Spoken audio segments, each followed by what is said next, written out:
कर्मयोगी स्वामी केशवानंद के तीसरे भाग में आप सभी का स्वागत है। विद्यार्थियों, लेसन बहुत बड़ा है, बहुत लेंदी है, इसलिए हमारे तरीके में थोड़ा सा बदलाव है समय बचाने के लिए। लेकिन हर पैराग्राफ के अंत में हम व्याकरण के जो बिंदु हैं उनको बोर्ड पर ही डिस्कस करने वाले हैं, उनकी चर्चा हम बोर्ड पर ही करेंगे। तत्र गुरुमुखी लिप्यां गुरुग्रंथ साहिब इत्यस्य पठने च पाठवम अधिगतम। तत्र वहाँ पर गुरुमुखी लिपि में गुरु ग्रंथ साहिब के पठन में, पठन अर्थात पढ़ने में इन्होंने पाठवम अधिगतम, अधिगतम का अर्थ है यहाँ पर प्राप्त की, पाठवम का अर्थ है निपुणता या एक कहना चाहिए एक्सपर्ट बन गए। अब तत्र यहाँ किसकी बात हो रही है, कौन से स्थान की बात हो रही है कि वहाँ उन्होंने गुरुमुखी लिपि में गुरु ग्रंथ साहिब के पढ़ने में पटुता हासिल की। तो यहाँ तत्र किसके लिए आया है, पंजाब के फाजिलका नगर में, क्योंकि इससे पहले हम पढ़ चुके हैं कि वो भटकते भटकते फाजिलका नगर में पहुँचे और उन्होंने स्वामी कुशलदास जी का शिष्यत्व और उन्हें साधु के रूप में स्वीकार किया। तो यहाँ आपको याद रखना है कि तत्र किसके लिए आया, कौन से स्थान के लिए आया है, फाजिलका नगर के लिए। आगामिनी वर्षे प्रयागे कुंभ मेलायाम एकेन महात्मना स्वामी केशवानंदः इति नाम दत्तम। आगामिनी वर्षे अगले वर्ष, कहाँ पर, कौन से स्थान में, प्रयाग में। कुंभ मेलायाम एकेन महात्मना, कुंभ के मेले में एक महात्मा के द्वारा केशवानंदः इति नाम दत्तम, इन्हें स्वामी केशवानंद नाम दिया गया। अब यहाँ आप इस प्रश्न को याद रखेंगे कि इन्हें स्वामी केशवानंद नाम कहाँ दिया गया, प्रयाग में, और किस अवसर पर, कुंभ मेले के अवसर पर दिया गया, एक महात्मा के द्वारा दिया गया। और सन भी आपको याद रखना है, आगामिनी वर्षे का मतलब है इससे पहले 1904 में वो वहाँ पहुँचे थे, और यह आगामिनी वर्षे का मतलब 1905 ईस्वी की बात हो रही है। गुरुवाज्ञया संस्कृताध्ययनाय हरिद्वारम अमृतसरम च अपि उषितम। गुरु की आज्ञा से इन्होंने संस्कृत के अध्ययन के लिए हरिद्वार, च और अमृतसर, इन्होंने हरिद्वार और अमृतसर में भी उषितम, उषितम का मतलब निवास किया। तो गुरु की आज्ञा से इन्होंने संस्कृत अध्ययन के लिए हरिद्वार और अमृतसर में भी निवास किया। देशाटनम कुर्वता, देशाटनम अर्थात देश का भ्रमण करते करते, स्वामिना नगराणाम तीर्थानाम मंदिराणाम मठानाम आश्रमाणाम विद्यालयानाम विश्वविद्यालयानाम पुस्तकालयानाम संग्रहालयानाम वनानाम पर्वतानाम नदीनाम ऐतिहासिक स्थलानाम च अध्ययनम अपि कृतम। अब यहाँ आप देखिए, देशाटनम कुर्वता, देश में अटन करते करते, घूमते घूमते स्वामी जी ने नगर, तीर्थ, मंदिर, मठ, आश्रम, विद्यालय, विश्वविद्यालय, पुस्तकालय, संग्रहालय, वन, पर्वत, नदी और ऐतिहासिक स्थलों का अध्ययन भी कृतम, कृतम अर्थात किया। आगे देखिए, स्वशिष्यस्य गुणगण महिम्ना परम प्रीतः गुरु कुशलदासः स्वजीवित काले एव आश्रमस्य स्वामित्वं केशवानंदाय दत्तवान् गुरुपीठे च तं प्रतिष्ठापितवान्। स्वशिष्यस्य, अपने शिष्य के, गुणगण महिम्ना, गुणों के गण, गण अर्थात समूह, बहुत अधिक गुणों की महिमा से, परम प्रीत है, परम प्रीत का मतलब बहुत अधिक प्रसन्न, गुरु कुशलदास स्वजीवित काले एव, अपने जीवित काल में ही, आश्रमस्य स्वामित्वम, आश्रम का स्वामित्व किसको, केशवानंदाय, केशवानंद को, दत्तवान दिया, गुरुपीठे च तं प्रतिष्ठापितवान, और गुरु की गद्दी पर उन्हीं को ही प्रतिष्ठापित किया। अब यहाँ आप तम शब्द किसके लिए आया है, यह याद रखेंगे। तम प्रतिष्ठापितवान, उन्हें स्थापित किया, तो किन्हें स्थापित करने की बात हो रही है, स्वामी केशवानंद को। यहाँ आप तम शब्द स्वामी केशवानंद के लिए ही बताएंगे कि अपने गुणों की महिमा से प्रसन्न होकर के गुरु कुशलदास ने उन्हें अपने जीवित समय में ही आश्रम का स्वामित्व भी सौंप दिया और उन्हें गुरु की गद्दी पर भी बैठा दिया। परोपकाराय सताम विभूतय इति धिया, परोपकाराय दूसरों की भलाई के लिए, सताम सज्जन लोगों की, विभूतय संपत्ति होती है, सज्जन लोगों की संपत्तियां दूसरों की भलाई के लिए ही होती हैं। इति धिया समृद्ध मठस्य विभूति नाम उपयोगम विधाय उर्दू प्रधाने फाजिल्का अबोहर क्षेत्रे राष्ट्रभाषायाः प्रचार कार्यम आरब्धम। इति धिया इस बुद्धि से, इस सोच से, समृद्ध मठ जिसके पास बहुत सारा पैसा है ऐसा मठ था, उनकी विभूतियों का, उसकी संपत्ति का उपयोग विधाय करके किसके लिए किया? उर्दू प्रधान फाजिल्का अबोहर क्षेत्र के लिए। और किस कार्य में किया? राष्ट्रभाषायाः प्रचार कार्यम आरब्धम, वहाँ उन्होंने राष्ट्रभाषा के प्रचार का कार्य प्रारंभ किया, क्योंकि वहाँ पर उर्दू की प्रधानता है, उर्दू ज़्यादा बोली जाती है। वहाँ उन्होंने राष्ट्रभाषा हिंदी के प्रचार का कार्य आरंभ किया। कौन से क्षेत्र की बात हो रही है? फाजिल्का अबोहर क्षेत्र की बात हो रही है। आदौ तावत आश्रमे एव वेदांत पुष्प वाटिका इत्याख्य सार्वजनिक हिंदी पुस्तकालयस्य वाचनालयस्य च प्रारंभः कृतः। आदौ शुरुआत में ही, प्रारंभ में ही, तावत आश्रमे एव उस आश्रम में ही, वेदांत पुष्प वाटिका, वेदांत पुष्प वाटिका इति आख्य इस नाम के सार्वजनिक हिंदी पुस्तकालय और वाचनालय को भी प्रारंभ किया, कृतः किया। पश्चात तत्रैव एका संस्कृत पाठशाला अपि स्थापिता, पश्चात तत्रैव उसके बाद ही एक संस्कृत पाठशाला भी स्थापित की। अबोहर नगरे नागरी प्रचारिणी सभा प्रारब्धा, और इन्होंने अबोहर नगर में नागरी प्रचारिणी सभा भी प्रारंभ की।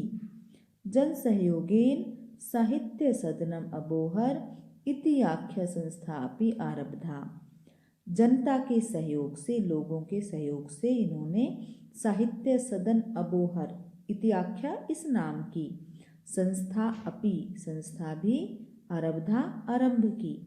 या ही जो कि रविंद्रनाथ ठाकुरस्य शांति निकेतनोपम आसीत, जो किसकी तरह थी? रविंद्रनाथ ठाकुर के शांति निकेतन के समान थी। उपमा आसीत उनके समान थी। यन माध्यमेन च ग्राम्य क्षेत्रेषु पंचविंशति विद्यालयानां चल पुस्तकालयस्य सत्साहित्य प्रकाशनाय दीपक प्रेस इत्यस्य च स्थापना जाता। यन माध्यमेन जिसके माध्यम से, अब किसके माध्यम की बात हो रही है? साहित्य सदन अबोहर के माध्यम से। तो यहाँ यत किसके लिए आया है?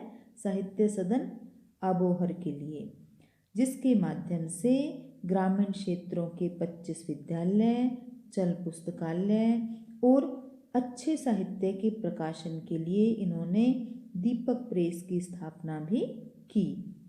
साहित्य सदने एव स्वामिना 33तमम् अखिल भारतीयम हिंदी साहित्य सम्मेलनम अपि आयोजितम, साहित्य सदन में ही स्वामी जी द्वारा 30वें अखिल भारतीय हिंदी साहित्य सम्मेलन को आयोजित भी किया गया। हिंदी सेवार्थम स्वामी ने साहित्य वाचस्पति तथा च राष्ट्रभाषा गौरवम इति उपाधि द्वयम प्रदत्तम, हिंदी की सेवा के लिए स्वामी जी को 2 उपाधियां दी गई। इति उपाधि द्वयम, यह 2 उपाधियां दी गई। कौन कौन सी? साहित्य वाचस्पति और राष्ट्रभाषा गौरवम। यह 2 उपाधियां उन्हें किस कार्य के लिए दी गई? हिंदी की सेवा के लिए। और प्रश्न क्या बनता है कि स्वामी केशवानंद को कौन सी उपाधियां दी गई? तो साहित्य वाचस्पति और राष्ट्रभाषा गौरवम। और कितनी उपाधियां दी गई? तो 2 उपाधियां दी गई। इति उपाधि द्वयम प्रदत्तम, यह 2 उपाधियां दी गई। केशवानंदस्य हिंदी प्रचार कार्याणाम एकम सुफलम एतत् आसीत्। केशवानंद जी के हिंदी प्रचार कार्य का एक अच्छा फल यह भी था यत् कि देश विभाजन काले पंजाबस्य फाजिल्का क्षेत्रम पाकिस्ताने गमनात् वारितम, कि जब देश का विभाजन हुआ, देश के विभाजन के समय पंजाब का फाजिल्का क्षेत्र पाकिस्तान में जाने से वारितम रुक गया। अर्थात अगर यह उर्दू प्रधान क्षेत्र होता तो यह पाकिस्तान में ही जाता, लेकिन जब यह हिंदी क्षेत्र होने लगा उनके प्रयासों से, तो यह पाकिस्तान में जाने से रोक दिया गया। अब हम इसके व्याकरण के बिंदुओं की तरफ ध्यान दें। सबसे पहला शब्द है गुरुवाज्ञया। संधि देखिए, गुरु प्लस आज्ञया, गुरु प्लस आज्ञया। यहाँ गुरु में र और उ मिला हुआ है और सामने आ मिल रहा है, तो उ और आ मिल करके और वा बना रहे हैं। जहां ये या वह बनता है वहां पर कौन सी संधि होती है? यण संधि होती है। यण स्वर का ही भेद है, तो यहाँ पे यण संधि है क्योंकि यहाँ पे वह बन रहा है। आगे देखिए, चाप्युषितम, च अपि उषितम, च अपि उषितम। यहां आप देखिए ए और ए मिल रहा है, ए और ए मिल रहा है और आ बन रहा है, चापी। इन दोनों को मिलाएंगे हम तो ये बनेगा चापी। तो यहाँ ए और ए मिल करके आ बन रहा है, इसका मतलब दीर्घ बन रहा है, तो यहाँ दीर्घ संधि होगी। लेकिन आगे देखिए, अपि और उषितम मिल करके यहाँ ई मिला और यहाँ उ मिला। ई के साथ जब असमान स्वर उ मिलता है और यहाँ बन रहा है यू, ई और यू, उ मिल करके यू बन रहा है। और यहाँ पर इसी तरह से ही यण संधि होगी। जब यह या वह बनता है तो यहाँ पर यण संधि होती है, और यण संधि जो है स्वर का ही भेद है। एक बार फिर ध्यान दें, अगर इस स्थान पर संधि पूछी जा रही है चापी, तो वहां कौन सी संधि है? दीर्घ संधि है, क्योंकि ये दोनों मिलकर के दीर्घ बन रहा है। लेकिन इस स्थान पर संधि पूछी जाती है अपि और उषितम मिलाकर के, तो यहाँ पर है यण संधि। है दोनों ही स्वर के भेद, लेकिन ये दीर्घ और ये यण। अगला देखिए, कृतम में क्री धातु है। क्री धातु में कौन सा प्रत्यय है? यहाँ पर कत प्रत्यय है। यहाँ पर कृतम में क्री धातु में कत प्रत्यय है। इसके बाद देखिए, दा धातु है। दा धातु में और दत्तवान शब्द आ रहा है, इसका मतलब यहाँ पे कत्वतु प्रत्यय है। जहां पे इस तरह से वान शब्द आता है वहां पे कौन सा प्रत्यय है? कत्वतु प्रत्यय है। अब यहां देखिए, विधाय में, विधाय में वी प्लस धा, और जब यह शेष रहता है इसका मतलब यहाँ पर ल्यप प्रत्यय है। ल्यप प्रत्यय में लास्ट में यह शेष रहता है, लेकिन ल्यप प्रत्यय वहीं पे काम में आता है जहां प्रारंभ में कोई उपसर्ग या कोई उपपद होता है। तो यहाँ धा से पहले वी उपसर्ग आ रहा है, इसीलिए यहाँ पर ल्यप प्रत्यय है। और इसका अर्थ है कृत्वा। कृत्वा अर्थात करके, विधाय अर्थात करके। कहने का आशय क्या है कि इस स्थान पर कृत्वा शब्द का भी उपयोग किया जा सकता था, लेकिन जब यहाँ पे विधाय शब्द लिया गया, धा के साथ ल्यप प्रत्यय जोड़ा गया, इसका मतलब यहाँ पे वी उपसर्ग का लगना आवश्यक था। और वैसे यह दोनों शब्द समानार्थी हैं, विधाय और कृत्वा। अगला देखिए, इत्याख्य। इति प्लस आख्य, फिर रिपीट हो रहा है। यहाँ पे ई आ रहा है और सामने आ रहा है, और ये दोनों मिलकर के और या बन रहे हैं। ई और आ मिलकर के या बन रहे हैं। बिल्कुल इसी तरह से यह कौन सी संधि है? यण स्वर संधि है। इसके बाद देखिए तत्रैव, तत्र प्लस एव, तत्र प्लस एव। तो यहां हम बात कर चुके हैं जब दो मात्राएं आती हैं संधि के स्थान पर, तत्र प्लस एव यानी कि संधि के स्थान पर ही दो मात्राएं आ रही है, इसका मतलब वृद्धि संधि है। और वृद्धि संधि हम जानते हैं स्वर संधि का ही भेद है। यहां हम बार बार देखें वृद्धि संधि आती है या यण संधि आ रही है या दीर्घ संधि आ रही है। आगे देखिए एतदासीत, तो यहां एतत् प्लस आसीत। अब एतत् प्लस आसीत, यहां तय जो है हलंत वाला है और यह तय अपने ही वर्ग के तीसरे वर्ण में बदल जाता है, तय थ द में बदल जाता है, तो ये यहाँ पर एतद आसीत बन जाता है। तो इस तरह से देखिए यहाँ पर हल संधि है अर्थात व्यंजन संधि है, इसको देख करके हम पहचान रहे हैं। यहाँ देखिए यन माध्यमेन, तो यहाँ संधि क्या होगी? यत प्लस माध्यमेन। अब यत प्लस माध्यमेन, तो यहाँ देखने से पता चल रहा है कौन सी संधि है? हल संधि है। यहाँ तय अपने वर्ण के पंचम वर्ण में बदल रहा है, तय थ द थ न, क्योंकि सामने भी पंचम वर्ण ही आ रहा है। तो यहाँ जब सामने पंचम वर्ण है तो यह अपने वर्ग के पंचम वर्ण में बदल रहा है। इस प्रकार यहाँ पर हल संधि है, व्यंजन का ही भाग है। इत्युपाधि द्वयम, इति प्लस उपाधि द्वयम। अब ई और उ मिल करके, यहाँ ई मिला और सामने उ मिल रहा है, ई के साथ जब उ मिलता है इत्यु क्या बन गया है? यू बन गया है। अर्थात ई और उ मिल करके यू बन रहे हैं, यह बन रहा है, अर्थात कौन सी संधि हुई? बिल्कुल सेम टू सेम यण संधि है। आगे देखिए निकेतनोपमासीत, तो निकेतन प्लस उपमा प्लस आसीत, निकेतन प्लस उपमा आसीत। अब यहाँ आप देखिए ए और उ मिल रहा है, यहाँ ए मिला है, यहाँ उ मिल रहा है, ये दोनों मिलकर के क्या बन रहे हैं? ओ बन रहे हैं, निकेतनो। तो यहाँ पर गुण संधि है, ए और उ मिलकर के जब ओ बन रहा है तो यहाँ पर गुण संधि है।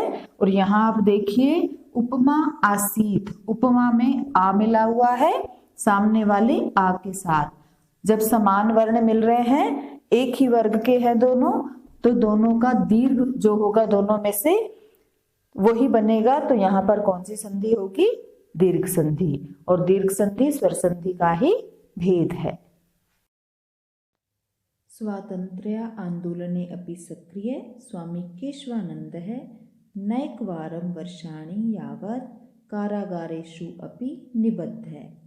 स्वातंत्र्य आंदोलने अपि, स्वतंत्रता आंदोलन में भी सक्रिय स्वामी केशवानंद जी नैकवारम, नैकवारम अनेकों बार, वर्षाणि यावत कितने वर्ष? अनेकों वर्ष तक, कारागारेषु अपि निबद्ध है, कहाँ बंद रहे? कारागार में भी बंधे रहे, बंद रहे। शिक्षा प्रसाराय कृत भूरि श्रमेण स्वामिना ग्रामोत्थान विद्यापीठ संगरिया इत्यस्य संस्थापनम कृतम।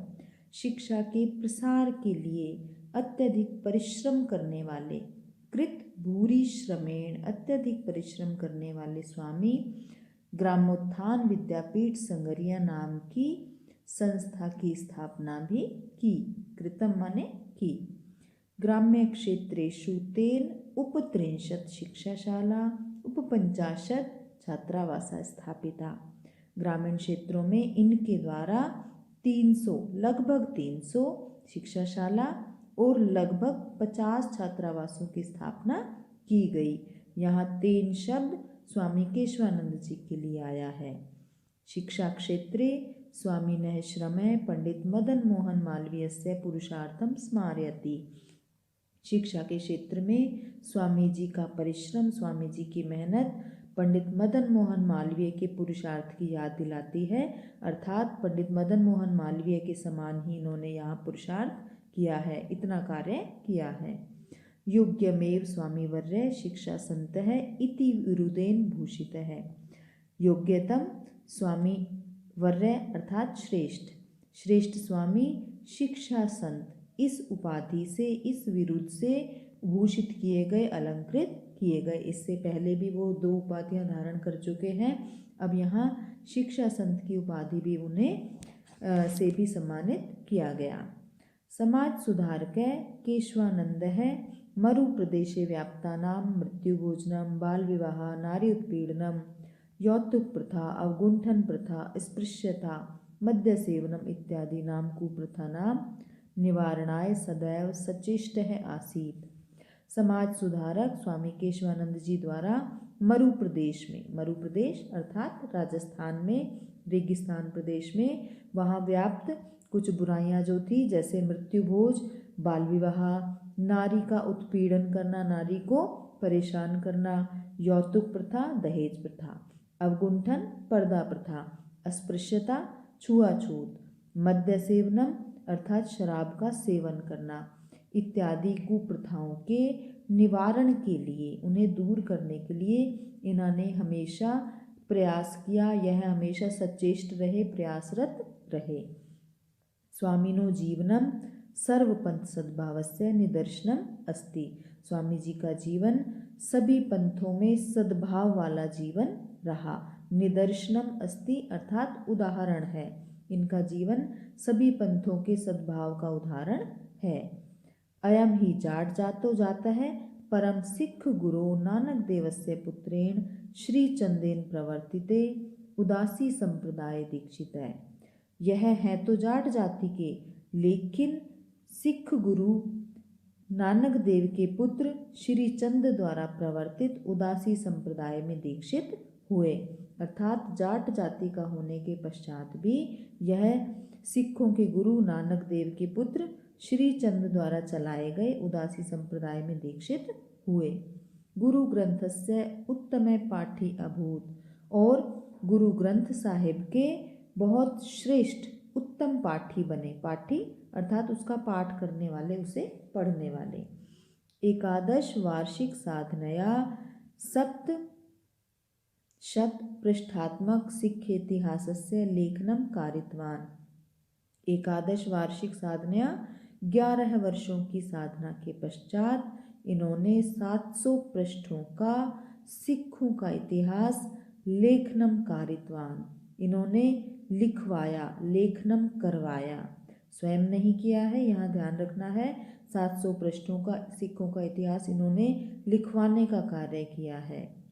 विभाजन कालीने हिंसाचारे क्षतानाम मुस्लिम बंधुनाम चिकित्सा कारिता, और विभाजन के समय 1947 में, उस समय जो हिंसा हुई, हिंसा का आचार हुआ, उस समय क्षता नाम जो घायल लोग थे, मुस्लिम बंधु लोग, उनकी इन्होंने चिकित्सा की। सिख, विष्णोई, नामधारी, दशनामी, आर्य समाजी, जैन आदि आचार्याणाम सम्मान्य कार्यक्रमः आयोजिता, और इन सब के अर्थात सिख, विष्णोई, नामधारी, दशनामी, आर्य समाजी और जैन आदि आचार्यों के सम्मान में कार्यक्रम आयोजित किए।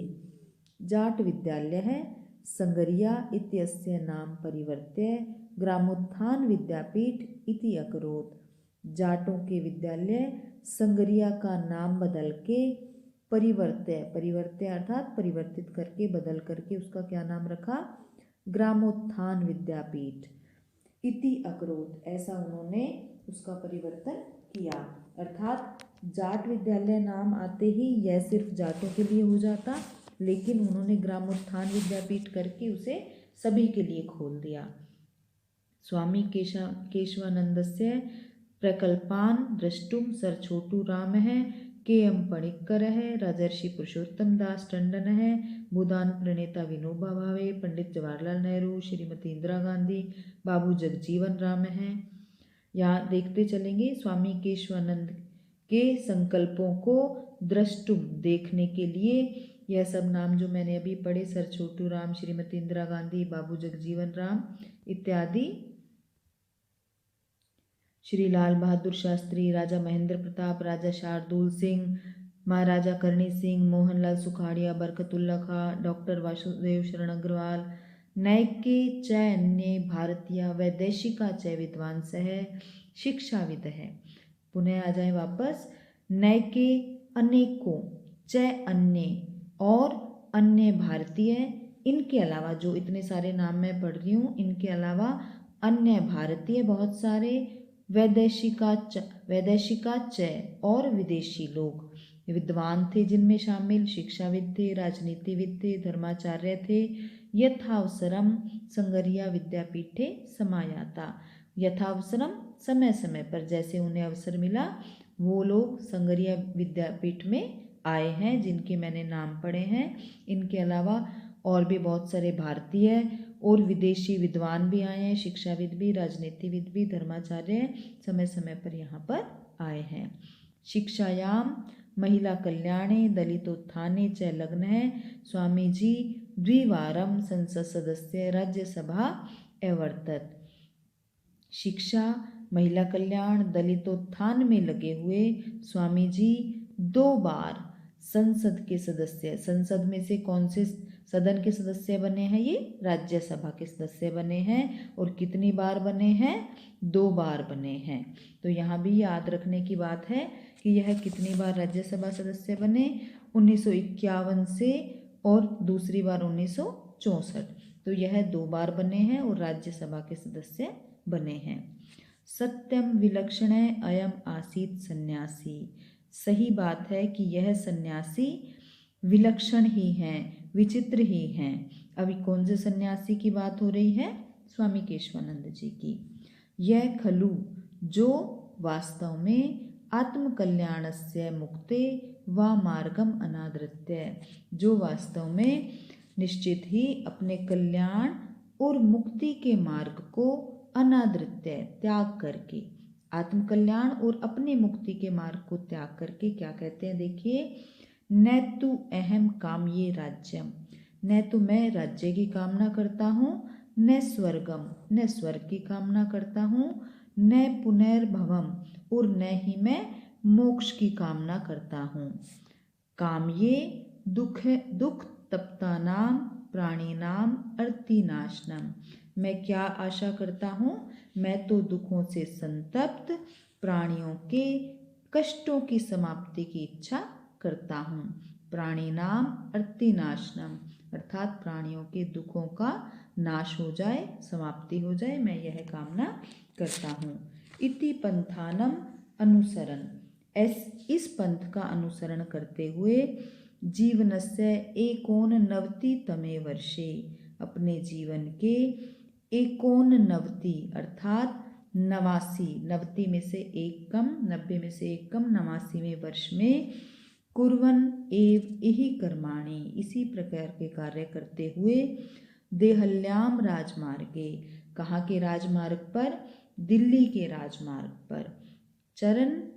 चरण अर्थात चलते हुए, घूमते हुए, वह अनंत यात्राएं प्रस्थित है, वो अपनी अनंत यात्रा में स्थित हो गए, अपनी अनंत यात्रा को चले गए अर्थात प्रस्थान कर गए। सत्यम एव उक्तम, सही कहा गया है। संति संतः कियंतः, कितने से संत होते हैं? अर्थात बहुत ही थोड़े होते हैं, बहुत ही कम होते हैं। अब हम इसके व्याकरण के बिंदुओं की तरफ ध्यान देते हैं। सबसे पहला बिंदु है सदैव शब्द है, आप देखिए सदा प्लस एव। अगला शब्द है नैकवारम, नै प्लस एकवारम। इससे अगला है नैके, नै प्लस एके। हमने तीनों शब्द एक जैसे ही लिए हैं उस पैराग्राफ में से। अब आप देखिए यहाँ पर आ के साथ ए मिल रहा है, यहाँ ए के साथ ए मिल रहा है और यहाँ पर ए के साथ ए मिल रहा है। अर्थात आ या ए के साथ जब ए मिलता है तो बनने वाला वर्ण है ऐ। इसमें भी ऐ और इसमें भी ऐ। और यह ऐ जो है जब यह व्यंजन में पहुंचता है तो दो मात्राओं के रूप में पहुंचता है। तो अब आप अपने वापस शब्द में देखिए, जहां संधि हुई है वहां पर आपको दो मात्राएं नजर आएंगी। संधि के स्थान पर जब दो मात्राएं नजर आ रही हैं, इसका मतलब इन तीनों ही शब्दों में वृद्धि संधि होगी। कौन सी संधि होगी यहाँ पर? वृद्धि संधि, जो स्वर संधि का ही भेद है। एक बार फिर से देखें, ए या आ के साथ जब ए मिलता है तो अय बनता है। अय का मतलब यहाँ एक मात्रा दिख रही है, लेकिन जब यह व्यंजन पे पहुंचती है तो यह दो मात्राओं के रूप में परिणत हो जाती है। तो इस तरह के शब्द जो हैं, जब हम संधि करते हैं और संधि के स्थान पर जब दो मात्राएं दिख रही हैं तो वहां कौन सी संधि होगी? वृद्धि संधि। यहाँ हमने तीनों एक जैसे शब्द ले लिए हैं। अब आगे देखिए, यह तीनों भी एक जैसे शब्द हमने लिए उसी पैराग्राफ के। चान्य, च प्लस अन्य। अगला है हिंसा प्लस आचार्य। और अगला शब्द है यथा प्लस अवसरम। अब आप यहां देखिए, यहाँ ए के साथ ए मिल रहा है, यहाँ आ के साथ आ मिला हुआ है और यहाँ आ के साथ ए मिल रहा है। और आप तीनों ही कंडीशन में देखिए, यहाँ आ बन रहा है, यहाँ भी आ बन रहा है और यहाँ भी आ बन रहा है। आप यहाँ देखेंगे कि यह दोनों एक ही वर्ग के हैं, समान वर्ण है, दीर्घ या लघु का अंतर जरूर है, लेकिन यह दोनों एक ही वर्ग के हैं। ए और आ एक ही वर्ग माना जाता है। इसी तरह से यह दोनों एक ही वर्ग के माने जाते हैं और उ और उ भी दोनों एक ही वर्ग के माने जाते हैं। जब इस तरह से ए या आ या ई उ यह तो दोनों मिलते हैं, जब आपस में समान वर्ण के मिलते हैं तो इनका जो बड़ा वाला है, दीर्घ वाला है, यानी कि यहाँ यह और यह प्रभावी होता है और ऐसी स्थिति में यह संधि होती है दीर्घ संधि। जब एक जैसे समान वर्ग के वर्ण मिलकर के और दीर्घ वाला बनाते हैं तो वहां कौन सी संधि होती है? दीर्घ संधि, जो स्वर का ही भेद है। यह तीनों उदाहरण जो है, यह तीनों ही दीर्घ संधि के हैं।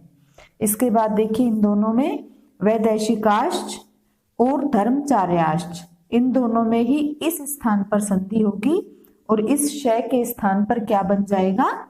विसर्ग बन जाएगा।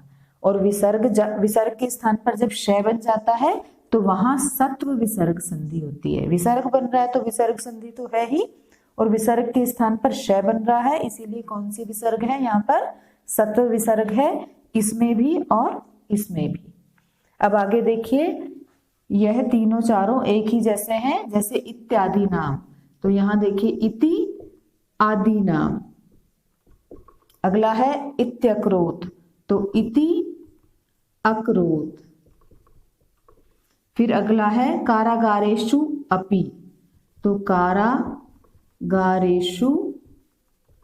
अपि। और इससे अगले में देखिए, नारी उत्पीड़नम, नारी प्लस उत्पीड़नम। अब आप यहां देखें, यहां ई में आ मिल रहा है, यहां ई में ए मिल रहा है, यहां पर उ में ए मिल रहा है और यहां ई में उ मिल रहा है। अब आप यहां यह ध्यान दें, जब ई के साथ कोई असमान स्वर मिलता है, ई के साथ असमान स्वर, तो यहां बनता है यह और सामने वाले की मात्रा। सामने वाले की मात्रा का मतलब आ की मात्रा। ई के साथ असमान स्वर मिल रहा है तो यह बनेगा और सामने वाले में कोई मात्रा नहीं है तो यहाँ पर कोई मात्रा नहीं लगी है। ई में जब असमान स्वर मिला है तो यहाँ पर भी यह बनेगा और सामने वाले की मात्रा। अब यहाँ आप देखिए, ई के साथ जब असमान स्वर मिला है तो यह बना है, और जब यह या वह बनता है तो यण संधि होती है इन तीनों चारों में। कौन सी संधि होगी यहाँ पर? यण संधि, ई के साथ असमान स्वर। अब यहाँ इस उदाहरण में आप देखेंगे, उ के साथ असमान स्वर मिल रहा है, उ प्लस ए, तो यहाँ बन रहा है वह और सामने वाले की मात्रा। मात्रा कुछ नहीं है, इसलिए इसमें कोई मात्रा नहीं लगी है।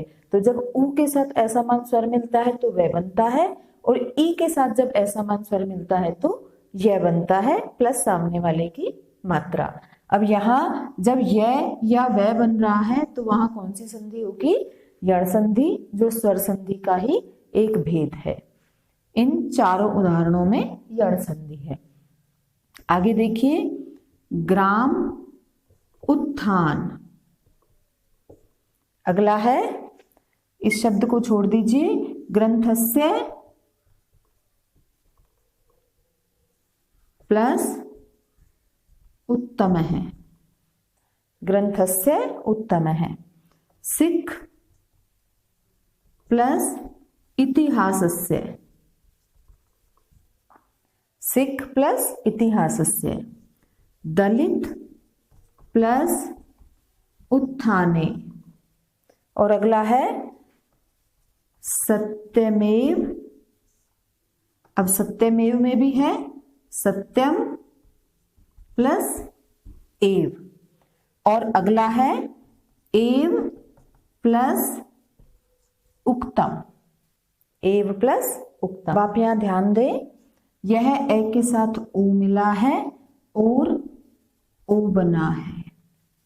यहां पर आप ध्यान दें, ए के साथ ऊ मिला है और ओ बना है। आगे भी ए के साथ ऊ मिल करके ओ बना है। आप संधि के स्थान पर ध्यान दें, दलित और उत्थान, दलितोत्थान। ग्रंथस्य उत्तम है, ग्रंथस्योत्तम है, ओ बना है। ग्राम उत्थान, ग्रामोत्थान, अर्थात ए और ऊ मिलकर के ओ बन रहे हैं, ए और ऊ मिलकर के ओ बन रहे हैं। यह गुण संधि है, और इसी का दूसरा भाग अपन कहें इसे कि ए और ई मिलकर के, अभी तो हम क्या कह रहे थे, ए और ऊ मिलकर के ओ बनते हैं, अब ए और ई मिलकर के ए बनते हैं, ए और ई मिलकर के ए बनता है। और उदाहरण देखिए आप, ए और ऊ मिलकर के ओ बन रहा है। तो यहां आप ध्यान दें, ए और ऊ मिलता है तो ओ, और ए और ई मिलता है तो ए बनता है। इस प्रकार से बहुत सारे उदाहरण तो लिए हैं, लेकिन सारे उदाहरण फिर भी हम नहीं ला पाए हैं। अब यहाँ आप देखिए, कुछ प्रत्यय के उदाहरण भी हैं।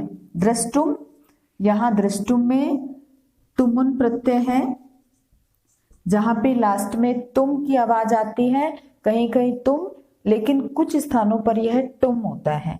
तो यहाँ वही स्थिति है, यहाँ पे तुमुन प्रत्यय है, और लास्ट में देखिए अनादृत्य और परिवर्त्य दोनों में अंत में यह आ रहा है, और प्रारंभ में यहाँ पर उपसर्ग लगे हुए हैं, तो यहाँ ल्यप प्रत्यय है।